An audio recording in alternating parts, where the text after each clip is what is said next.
Today we are hosting just a person that's very near and dear to me from when I was a principal. His name is Dan St. Romain.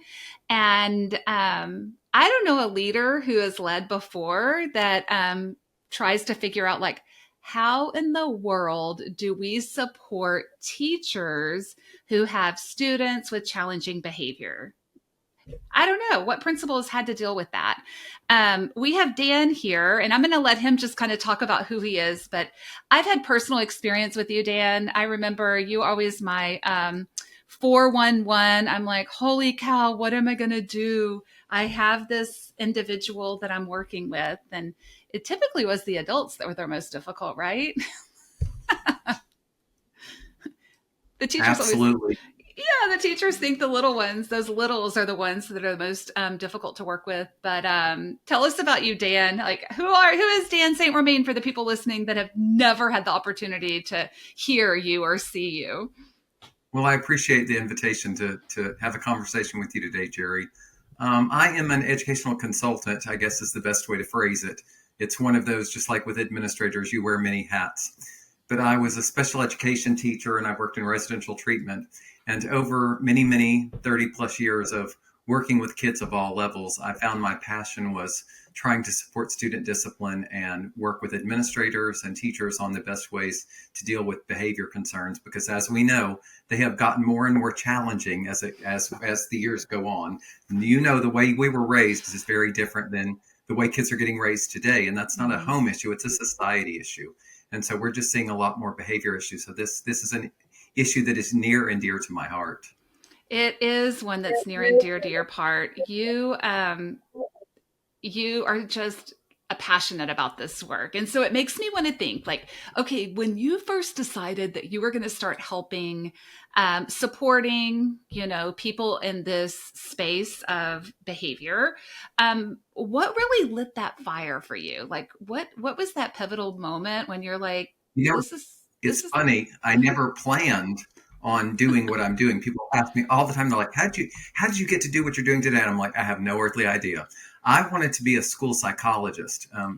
I did my undergraduate work in psychology and sociology. I did my master's in education. And when I was getting my master's, I had to do a practicum. And the school said, we have just the place to put you. So they shipped me to the south side of Chicago to a lockup residential treatment center. wow. And I worked with kids in a residential treatment facility for a number of years. And the behaviors were severe, would be mild to put it. And then I went into public education. And when I went into public education, I had a lot of experience working with pretty severe behaviors. And when I got into public education, I realized my wife at the time was teaching in public ed. And I said, well, he threw a chair. We're fine. She's like, no, that's not fine. But based on my experience, I was like, well, from what I'm used to, people throw things across the room when they're angry. And so because I started out, I think, working with such severe behaviors, when I went into the public education system, did I see severe behaviors? Yes, but it looked very different. And so a principal once asked me to talk to the staff, and I said, I don't talk to adults. And she said, well, try.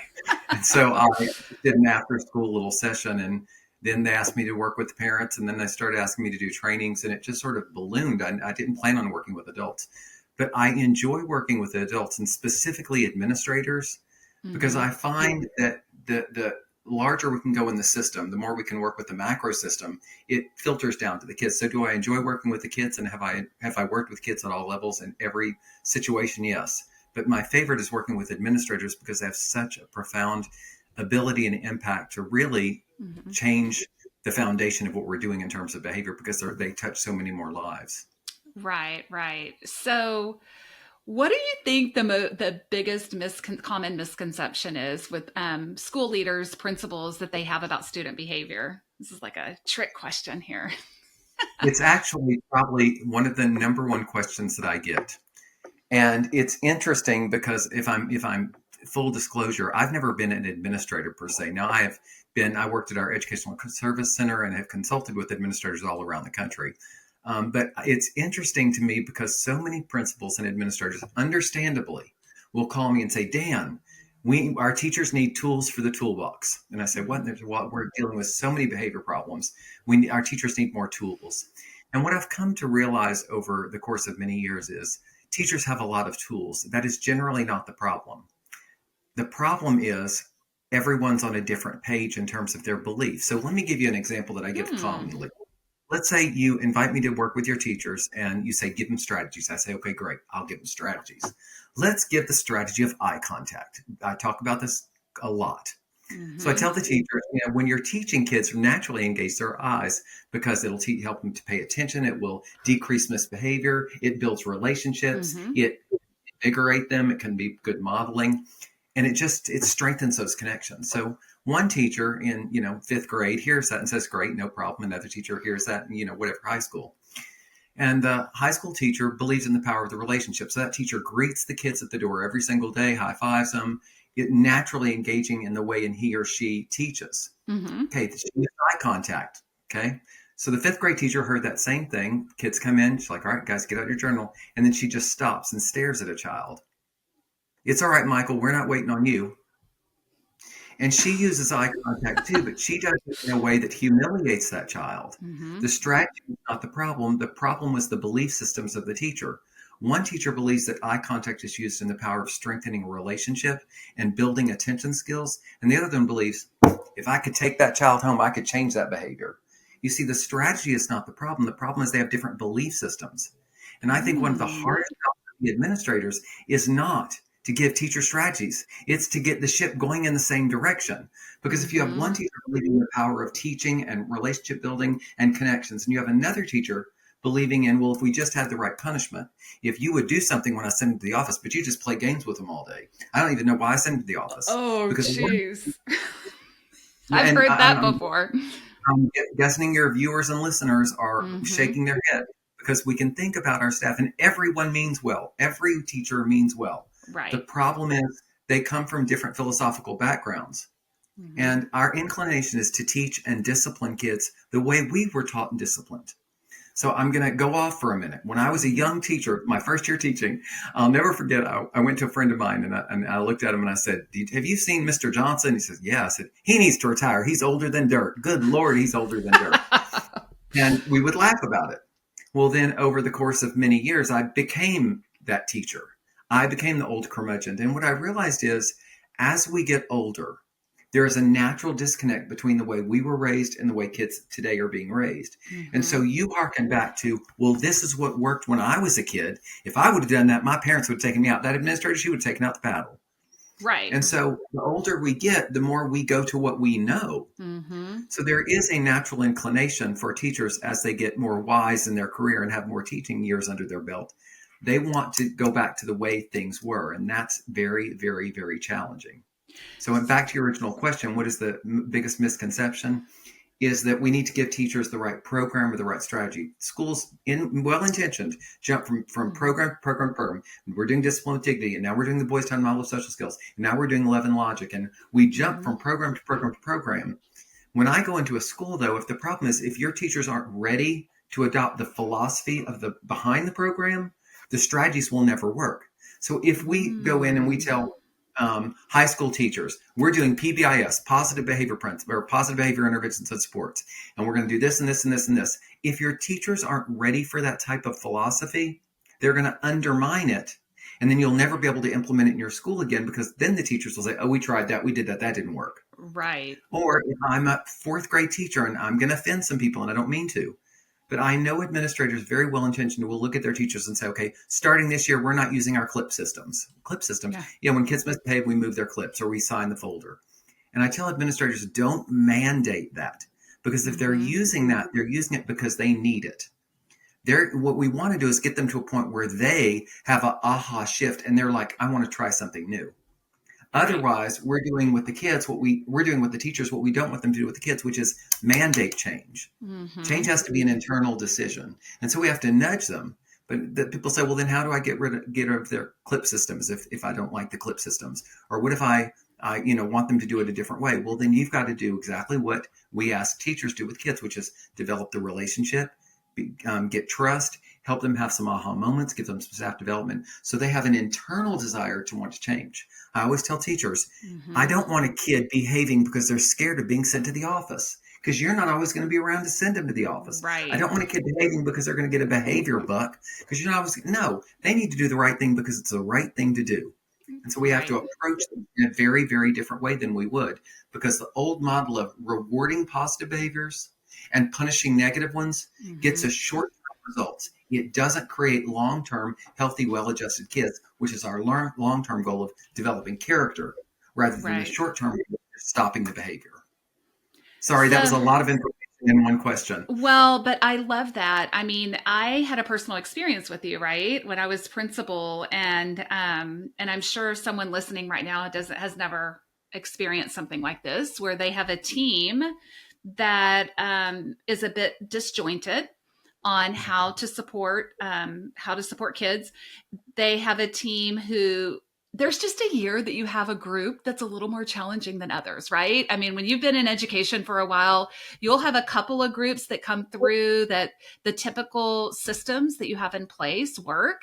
And then you'll have that next group come through that, you know what we used to do and how we were able to develop those relationships and get them in the same procedural system that we had before, just it wasn't working. And you remember that, right, Dan? And I had you come in and I was like, you were like, all right, Jerry, I'm going to come in, but I'm going to tell you, this is what we're not going to do. And do you remember that? It was our COVID babies. I mean, this was the group that I think you had him at the primary schools. For those listeners that are here, Dan and I were in the same district. I was serving as principal, and he was serving in a different capacity of really helping to support behavior, not only at the one campus, but as a district at the district level. And what do you say to a principal or a leader that's listening right now that is in a situation like that, where you have what you've done in the past isn't quite moving the needle, and they're going back to their old ways, right? They go back to what they know that worked for them. So the question that you're asking is really, how do you change the behavior of teachers? Yeah, that's it. That's it, Dan. Okay, so And listeners, you know what we're talking about right here. How do you change the behavior of the adults who are dealing with the kids? okay, so I'm going to shift. I'm going to shift it or turn it upside down on you. I Okay. want all of your listeners to think about this. They are no longer an administrator. They are a teacher in their school. Okay. And Mm. here's what I'm going to tell you about your listeners. They're not just a teacher. They're a teacher who maybe should not be in education for whatever reason. Hello, cat. I'm sorry. My Oh, cat wants I to say love it. hi. Oh, look. She's, I she's love it. large Marge is very, very, she didn't have the best people Oh, skills. she's needing She hears attention. someone on, she hears someone on the TV and she wants to jump right up and paw at it. You've got to love Um, it. what were we talking about? Squirrel. So You were your talking about listeners turning are it no upside longer, down. You yes, your said, listeners are no longer administrators. They are a mhm, teacher in the school system. But the right. problem is they come to work late. The administrator gets calls about them saying, I don't want my child in that classroom. They don't turn in their lesson plans. So the person that your listeners are right now are the very teachers who we have challenges with. Okay, you are that person. So Jerry, you're the teacher that comes in late. You're the teacher that doesn't get in lesson plans. You're the teacher that the other teachers have come and said, I'll be on anyone's team but hers. Do not put me on her team. I don't want to be in on that team. So here's my question, Jerry. I am your administrator, and I cannot fire you because you've been there longer than I've been alive. Yeah. And my superintendent said we're not letting her go. Deal with it. Mm-hmm. So you have very limited options. And my question to you is, if I'm your administrator and you're that teacher that is struggling, do you want me to put you on a growth plan? Will that help? Well, I'm not going to ask, will that help? I'm going to ask you, do you want to be on a growth plan? No. Okay. Do you want me to? Oh, I know, because this happened to my wife. My wife used to be late for work. And so the administrator told everyone, you need to be here by 7:30. And he put out a clipboard. And at 7:31, he highlighted any teacher who was late Oh, after 7:30. jeez. So that he just put out the clipboard. He didn't say anything, but any teacher that signed in after 7:30, he highlighted their name. Do you want me to do that for you? Oh, of course not. And I know this sounds like common sense, and I apologize, but work with me on this. So I'm going. here's my question, Gary. How do you want me to change your behavior? I'm your administrator, and you hate your job. You don't want to hate your job. You went into education because you loved it and you loved what you were doing. But for whatever reason, that is all shifted now, and you're struggling. How do you want me to change your behavior? What do you want? What do you want from me? Hmm. What do I want from you? Or what do I Yeah. need from you? I have to change your behavior because you and I both know this isn't working. So Yeah. I am charged with changing your behavior. If I'm your administrator, what do you want from me? What are you looking for from me to help you? How can I help you? I want you to get to know me, get to know who I am. Why don't you find out why I'm late all the time? Have you ever asked me that? Jerry, I have 47 teachers on this campus. I would love to do that, but time is an issue. But okay, keep going. Let's keep So, going. What so else? you don't really care about me. If you don't want to know why It's I'm not about late, care about you. I want to care about you. And I do care about you, but my time is limited. And when I say this, I just want you to just begin thinking about all this. What else do you want from me? What else would help you feel supported? wow. What else would help me? What else would help me is if you understood me, if you understood why I'm Okay. late. I mean, I see where you're going with this. You know what I mean? When you're flipping, I probably am not the best audience because I keep going to the questions about like, you don't know who I am. Like I've been late because you don't know, but I have a sick husband at home and I've got to wait until the caretaker comes to take care of him before I can get to school. So that's why I'm late every day. So that's one of your pieces. You know what else you're going to tell me, or will teachers tell me all the time? I want you to come and teach my class. I don't care if it's for Oh, three yeah. minutes, but walk in my shoes. I Mm-hmm. don't need you to solve the problems. I need for you to acknowledge the fact that I have them. I don't expect you to fix things, but I expect Right. you to be present. Like we never see you in the halls. You never come by. You're not Mm-hmm. here. And here's what I'm going to say. You want you want your behavior changed in a humanizing way and in a respectful way, and you understand that it's going to take you a while. It's you're not going to change the behaviors overnight. You want me to be Yeah. present. You want me to be there. You want me to set one goal with you, not give you a laundry list of one goal, Right. and the easiest one. Jerry, I want you to not curse your children out. That's the goal. That's the goal. And I know it sounds Okay. funny, but I'm going to give you the Right. easiest goal in the world. Why? Because if you're successful with that goal, then you're going to trust me more and work with me more. And the bottom line is Right. back to your original question of what do you do when you have a teacher that's struggling? The question that you're asking is how do you change an adult's behavior? And I'm going to say you change people's behavior the way you would want your own behavior to be changed. Wow. And so if you really think about it, what does that mean? That means developing the relationship of understanding. It Mm-hmm. means not solving the problems, but at least trying to get to understand why they're existing. Because if you understand why, it changes your perspective. That doesn't Right. mean it's okay. It does not mean it's okay that you're behaving the Right. way you are. But if I understand it, if you understand a child isn't doesn't have the best home life or isn't getting the right food or has had a father that recently was incarcerated, you that doesn't excuse the child's behavior, but you handle it differently because your perspective is shifted. And Right. that's what we're trying to do with teachers is we have to change teachers' perspective. And it's like, well, how do you do that? You do that through relationship building it. You do through aha moments. Mm-hmm. You do it during timing. Like Jerry, when you're mad and upset and frustrated, and I'm going to give you a good example. You have a child that you did not want in your room. Everyone's room, Mm-hmm. the room that had been filled and a new student came in. Everyone loves the new students that come in. So I Right. said, Jerry, you're really good with these kids and I've got to put him somewhere. Yeah, he's a struggle, but you're going to be fine with him. So I drop him into your room. You're perfectly fine with having that child, but you are so frustrated that you can't see straight. You don't want to, and one day you just blow. And you're like, you put him in my room, da da da da da da. You get him in the office, or I get him in the office, and I'm like, this is not an appropriate referral, and I march the kid right back. And Mm-hmm. after school, you're upset, I'm upset. And the first thing I'm going to say is I shouldn't have sent the kid back because behavior is communication. And if you send a kid to the office, even if it's inappropriate, what you're telling me is you are about to blow. So Right. even if I think it's an inappropriate referral, I'm not going to send that kid back because I'm sending the kid into a bad situation and I'm setting you up for failure. You hold Right. on to that kid for a while. Okay, you don't go to the teacher right after school and talk to them. Why? They're mad, they're frustrated, or angry. They're not. When you're angry, input is turned off and output is turned on. You just want to vent. So I Right. would never approach this at a time where you're upset, angry, frustrated, about to blow. I've got to find a time, Jerry, where you're calm, where you're in a Mm-hmm. better, where you've had the weekend to decompress and then say, Jerry, last week was hard. I went into your classroom and oh my gosh, I can't imagine what you go through on a daily basis. You've got a handful in there. Like I just acknowledge it from the get go. And Right. when you're calm and then we can debrief. But a lot of times as administrators, we approach situations when the teachers are in a mode of frustration. They're angry, they're frustrated, they shut down. And Right. so timing is critical, just like with kids in the classroom. When a Mm-hmm. child is upset or angry, that's not the time to teach them a new skill. We all know that. No. Right. And you know what happens? We send the kid to the office and you have no problems with him. And the teacher says, well, of course you don't have any problems with him. When he's in your office, he's not doing his journal work. He's not doing this. He's not doing Mm-hmm. this. So of course you don't have a problem with him. You have a Right. different relationship with kids because when they come into your office, it's a different climate. It's a different environment. It's a different relationship. So you can plant seeds with kids that if you were the teacher of record, you couldn't do. Right. So when we talk about working with kids and we talk about working with adults, it's the same thing of how do you go about changing perspectives and changing behaviors? You do it by building relationships, Mm-hmm. addressing behaviors at times when people are calm, not when they're out of control, understanding that sometimes it just needs a little time and space to resolve the issue.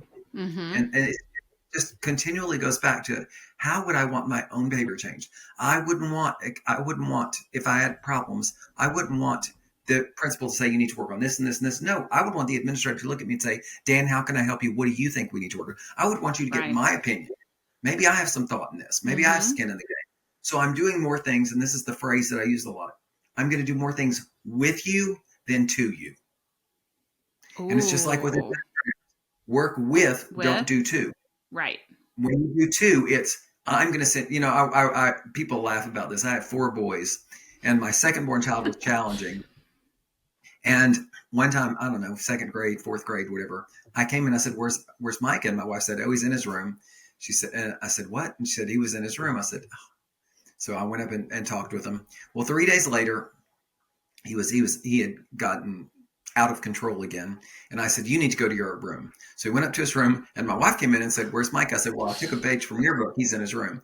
So my wife went upstairs and she came back down laughing. I said, what? And she said, I asked Micah, why are you in your room? And he said, because your husband sent me. Maybe had you married someone else, I would not be in my room.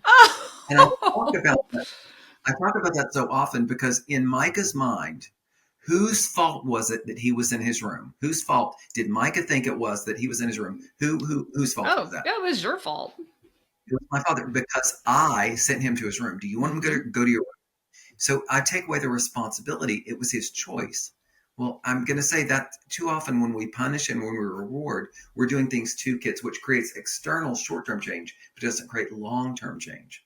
I want to Mm-hmm. shift that. I want kids and adults to take ownership of their own behavior. So that means we have to, rather than doing to, punishing and Mm-hmm. rewarding, that's my problem with growth plans. And I understand we have to go to get to that step. Right. But that when I say last step, when we get to that step, it's almost like we've already seen that it's probably not salvageable. I hate that. I don't like that. But that should, because right away it's contentious. It's creating a us against them, Mm-hmm. bottom. I do understand they're necessary, but Right. they should be the exception. And that's what I tell teachers about some of their reward and punishment systems. Mm-hmm. I'm not saying they're not bad. Kids need natural consequences. You made a mess, you're going to clean it up. You said something mean, you're going to say something nice. So I'm always looking for ways of having natural and logical consequences, Mm-hmm. but in ways that are working with the child rather than doing things to them. And same thing with Wow. administrators working with teachers. Wow. That is super powerful because you're really giving us an idea on how to work with each other as the adults. I mean, when you're talking about this, it's a different perspective that a lot of people don't talk about. Well, and what I'm going to say is it works on all levels. Jerry, my favorite Mm-hmm. job in the district we worked in was not working with the kids. And they're like, oh, it's the Right. teachers. No, it was working with the parents. That's like Oh just my gosh, favorite yes. to work with. And I like working with the spicy ones, the ones that have Oh a little yeah. challenge. And Mm-hmm. I don't mean that rudely, but people will ask me all the time, like, how can you work with Miss Johnson? I'm like, she's special, but she has a good heart. And they're like, what do you mean? I Mm-hmm. said, okay, so let me give you an example. We had a parent in another district, far, far away, that no one knows Mm-hmm. on a different planet, where the mother had sued the district. She had all kinds of difficult problems, and she was called in. I was called to work with her, and they said she can be a handful. She got a lot of children, and she loves her babies, but sometimes she has difficulty. So I sat down with her, and it wasn't 5 minutes where mom was screaming and yelling and arguing, and I just sat back and I listened and I was empathetic and I said, well, tell me more. And I wanted to tell the woman Your children aren't telling you the right story. Your teacher loves you. Okay, that mother didn't want to hear all that. When she's Mm-hmm. upset and angry, she comes storming at the door and her child tells her whatever, my inclination is going to want to rebut it. I'm going to want to say, Mm-hmm. but Miss Johnson, let me give you the full story. You didn't get the full story. That mama didn't want to hear that at that time. Mm-mm. I listen, I wait, I empathize. I don't agree, but I Right. let the mother vent because she needs to vent. 2 days later, that mother comes in crying, going, I don't know what to do with my child. And that's when I swoop in. I say, you've done such a good job with X, X, X, X. I'm wondering, let's try this. I mean, within a week, I build these relationships with these parents. And they're like, how do you deal with her? She's crazy. She don't mean to be rude, but she's just Mm-hmm. not a stable parent. And I'm like, I know that, but also know she's doing the best she can. So I Right. interact with the mom the same way I would with a child that has some concern. I Mm-hmm. listen. I don't. And I find once you develop it, because your administrators will understand this. Once you develop a relationship with that parent, you can tell them anything at all. They will accept anything from you. Absolutely. Yep. The question is, do they trust you? So I tell your administrators, when you have a kid that's out of control, or when you have a teacher, or excuse me, a parent out of control, or if you have a teacher that's out of control, the Mm-hmm. first step you need to do is you need to look at who does that person connect with. So Right. you got a teacher named Miss Bethany, and Miss Bethany has difficulties. You look in your entire campus and you say, who is a teacher that respects Miss Bethany, or that Miss Bethany Bethany. respects? Mm-hmm. You go to that teacher, and that teacher will be able to change Miss Bethany's behavior. If you're an administrative team Mm-hmm. and you have a teacher that has challenges, you need to look at your administrative team and say, which one of you has the best relationship with Miss Bethany? Right. Okay, it might be the counselor, that might be a behavior person, that Mm-hmm. might be the LSSP, it might be the administrator. But you know what? The principal shouldn't be the one having to solve all the problems. We solve the Right. problem based on who has the best relationship. If I've got a parent that is struggling, I've got to look Mm-hmm. at my faculty and say, who is the person that this teacher or parent trusts? And you know Right. what? Whether it's a kid, whether it's anybody, it could be the janitor. Yeah. If I've got a kid with severe behaviors, and for whatever Mm-hmm. reason he has a connection with Mr. Jackson, who is the janitor, when Right. that kid has behavior problems, I'll say, "Oh, would you go help Mr. Jackson do X, Y, Z?" And they're Right. like, "What?" Because Mr. Jackson can tell that child anything, and it's not about a degree. It's about that's the person with the relationship. So when Mm-hmm. problems are at the campus level, whether it's with the kids, whether it's with the teachers, whether it's parents in the community, we have to say, where are the relationships? Because if we can strengthen the relationship, then we're going to create a desire for that person to change their behavior. Wow. Dan, that was so powerful because people listening, I know we kind of, when you start hearing we're talking about behavior, we always generate and gravitate toward we're talking about kids. But I like how you made the connection of not the way you connect with kids is the same way that you connect with teachers, is the same way that you can connect with adults. Because I know that throughout my career, I had some pretty difficult parents, I would say, and the first question that would come out of my mouth with my leadership team was, who has the best relationship with this adult? Because the person who had the best relationship with that parent, the adult or teacher, was the one that would be the point of contact or the one that would have a lot of conversations and would bring the rest of us in at times, but they would be the facilitator of the conversation because just like our human nature, we connect with different individuals just because, I don't know, somehow we have some common denominator that someone else doesn't. Because we are social beings, and I could spend hours on this. And Mm-hmm. I'm a wind-up boy. Yeah. If I start talking, I'm off. And I'm going to go off on something here that you didn't ask me to do, but I'm going to do it anyway. Go. If we're talking about relationships, this applies on every level of our functioning and being. And if you Mm-hmm. want to look at one of the biggest areas we're struggling with, is the political system right now. Oh, Lord, If yes. and I'm going to go there very quickly, and then you can always edit this out. But I laugh about it because if I have never met you before, and I Mm-hmm. ask you, and you tell me you're a Democrat or Republican, I immediately judge you. I put you in the you're with us or you're against us, even if Right. I don't know anything about you, Mm-hmm. and I immediately judge you. But if I get to know you, I have no idea who you voted for, don't know anything about your political affiliation. I just get to know you and we become close and we become friends, or at least I respect you. And then you tell me you're a Democrat or Republican. I may not agree with you, but I still think you're a good person. And I also don't Mm. judge you as I may think you're crazy. You're crazy, but I still love you. And I Right. treat you differently because I, you're more important than your political affiliation. And in our society, what's happened is we've had such a breakdown of relationships people get judged as either being with us or against us because we don't do it in the context of a relationship. And if you don't have the context of a relationship, then you fill in those gaps yourself. And that's why we're dying as a country. And what I say is, I don't know any Democrat that wants open borders and free love, and I could go on. Right. And I don't know Republicans that want to put children in the cages. But when you hear those, Right. labels, we go to extremes. So I'll leave the politics out. We do. But I think when we talk about behavior and discipline on whatever level, everything goes back to relationship. Because Right. Jerry, if you've got a teacher in your building that kids really care about, okay, Mm-hmm. they're going to work hard to do the right thing because they don't want to let them down. I want Right. to change people's way. And this sounds horrible. I want a kid to feel bad when they've upset a teacher, because now you know what I'm doing? I'm teaching empathy. Empathy. And that's what I want for kids. If I've got a teacher, I always talk about Micah.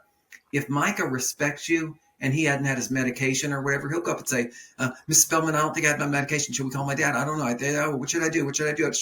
But if you've upset Michael or you bothered him or you've picked on him or he doesn't have a relationship with you, he's going to start being disruptive in your classroom. Right. Not because of the fact that he hadn't had his medication.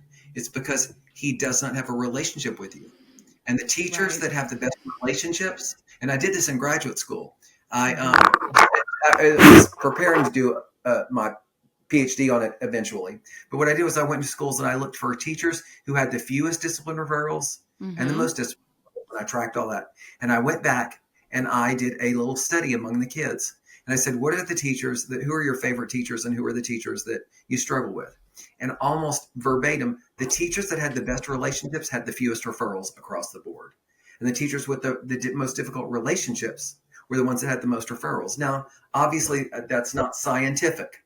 I'm going to tell you from my experience in being a principal for 13 years that was true. That the teachers who did not had difficulty developing relationships with kids and were all about the content. I know my content. I've got to go from the front of the book to the end of the book by the end of the year, and don't get in my way, or you're not going to be here with us.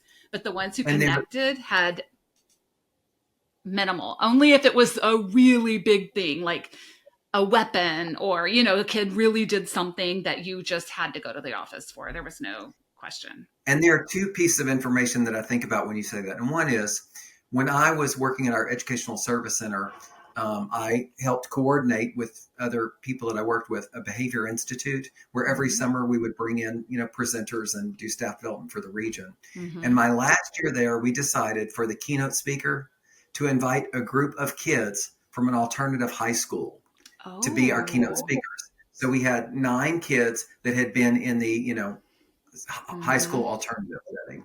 And it was interesting because the kids kept saying good teachers and bad teachers. So whenever the participants of the workshop would ask a question, what do you think about this? The kids kept going, well, good teachers. So I stopped the whole group and I said, guys, I'm going to ask you a favor. I'm going to give you a boundary.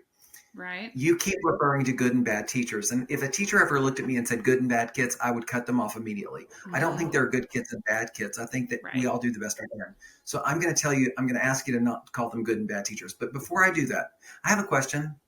How would you define a good teacher and how would you define a bad teacher?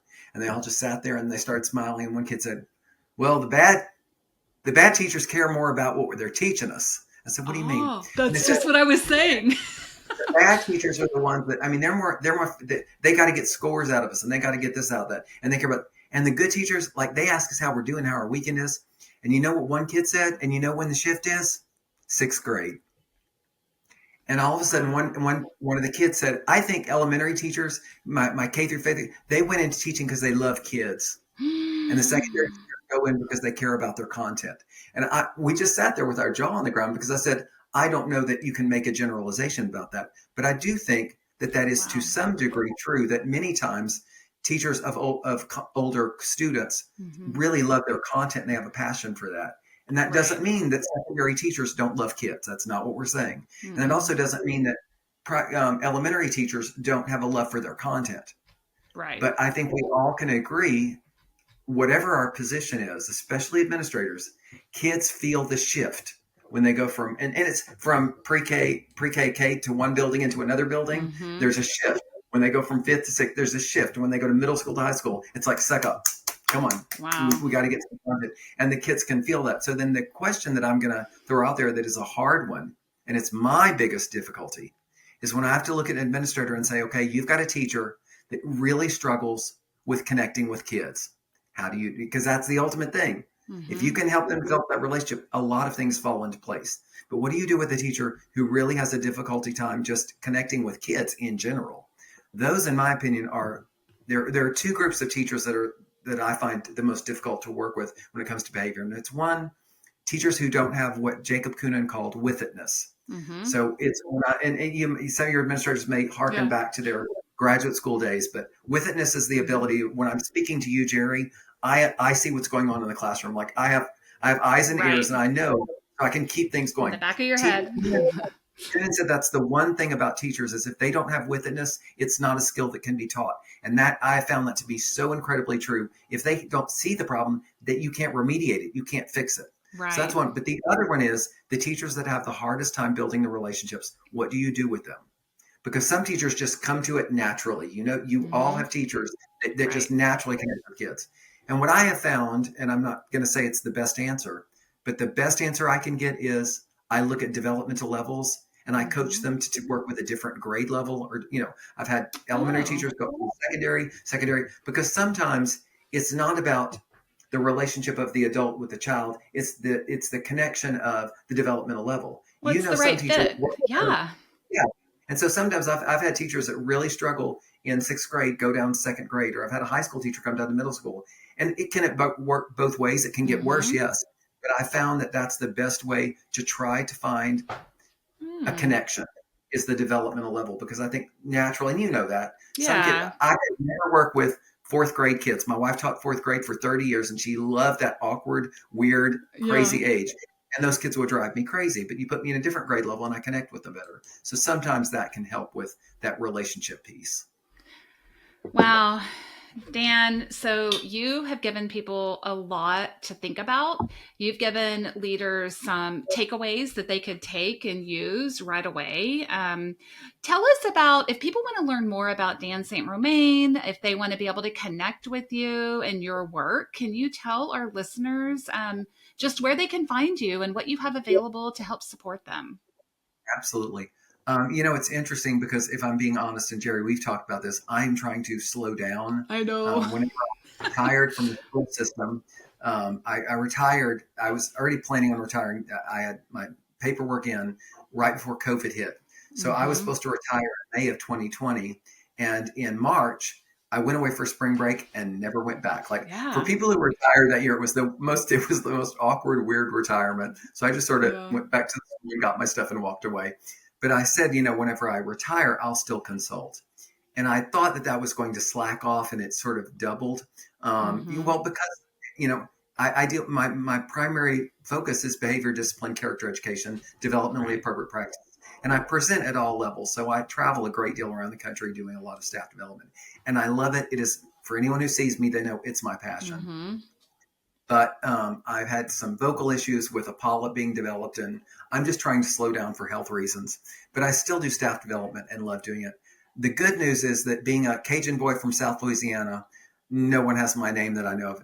There may be one other one. So if they just Google my name, Yeah. my website's going to pop up because I'm the only Dan Saint Romain that I'm aware of. And Mm-hmm. then they can go to my website to learn more. I have 3 books out. One is for pre-K through 12th grade, and it's called Positive Behavior Principles. And the reason I wrote that, Jerry, is because one of the first questions you asked me is, what is the misconception that administrators have? And Right. I said, it's that we're trying to give strategies rather than changing philosophies. And so what I Mm-hmm. did was I wrote a book about 9 principles that can help shape behavior. Oh. And the book was designed to get all your teachers on the same page. So, like, principle number 1 is behavior mainly occurs in a relationship. So, when a teacher comes to me and they say, I'm really struggling with this kid or this parent, my first question is, what are we doing to strengthen the relationship? And so, Mm. principles are ways to prevent misbehavior, to intervene when misbehavior occurs, and to deal with crisis situations. And what a lot of administrators have told me is it's not a program, but the 9 principles are sort of like Stephen Covey's 7 Habits for Highly Effective People. Mm-hmm. It's a philosophy. So Right. if I have a teacher, for example, that is constantly sending a kid out of the classroom, and like sitting in the hall, whether they're high school, whether they're elementary. Mm-hmm. I'm going to go to the principal that I talk about. It's easier to channel behavior than to stop it. What I mean by that is when I say it's easier to channel behavior, kids at all developmental levels need to talk and move. And if they're not given the opportunity to talk and move, they're going to do it anyway in your classroom and be disruptive. So if Mm-hmm. I've got a kid sitting out in the hall, I'm like, okay, how is that kid not participating, helping him getting those needs met? And Right. so the principals allow an administrator to say, you may discipline a lot of different ways, but it better be around teachable moments, building relationships, allowing kids to talk and move. So the 9 principles are a way to get administrators on the same page with their faculty to where they can Mm-hmm. say, in our campus, we use these 9 principles. And if your strategies filter through those 9 principles, we're good. So it's a way of getting everyone on the same page. So I love that it. book is K through 12. I have another book that's pre-K through 5 called Teach Skills and Break Habits. And it's Mm-hmm. about trying to get schools when administrators want to try to get teachers away from traditional methods of folder signings and class stores and prize Clips. boxes and clips and stickers and all that, how I took our early childhood center and completely moved them away Mm-hmm. from that. The process, how to do it, how to set goals with kids, what to do instead, how to still hold kids accountable, but do it in a way that's based on teaching and practicing rather than Right. rewarding and punishing. And then my last book, Lessons from LaRue, is actually for early childhood about getting kids' basic needs met. So I have 3 books out. I have for pre-K through second, I have a huge body of work because I worked in an early childhood center for Mm-hmm. 17 years. That's how I ended my career. I started working with all levels and have experience at all levels, and I love that. But I went with the younger ones because I find the younger we can intervene, the more we can have a difference that might make a bigger, longer last impact on the kids. Right. So I have songs for teaching social skills. I have lessons. I have children's books, and they can learn all about that on my website. All my contact is there, and the number one question I get is they're like, "Oh, we heard you're an author," and I said, "No, I did write a couple of books, but I'm a presenter. Like it for Yeah. so some people come to get to know me through my books, but really my passion, as you know, Jerry, I is getting in. know. People are like, well, I missed your workshop. Will you send me the handout? And I'm like, trust me, No, it's it's I not the can same thing. but I don't consider myself an author as much as I do a staff developer, and I love working with adults. So they can find out more on my website about my philosophy, Right. about the services I provide, and supports that I try to offer. Well, I just hope and I know that you've provided some encouragement for leaders that are listening, that have been listening today. You've given us some clarity on what happens and the relationship at the core of the work, and just for leaders around the state and nation that are dealing with high stress environments and situations. Dan, you give people hope. You give people hope, and knowing that we are dealing with little human beings or big human beings, and that everyone has a story, right? And being able to make that connection with them, to understand their perspective. So my hope is that others will share this episode with other school leaders, even with their behavior team. I mean, I think this is a nugget of information for even parents that are listening or could be listening on just working with their own child or the other people in their family, right? Because adults are hard and complex.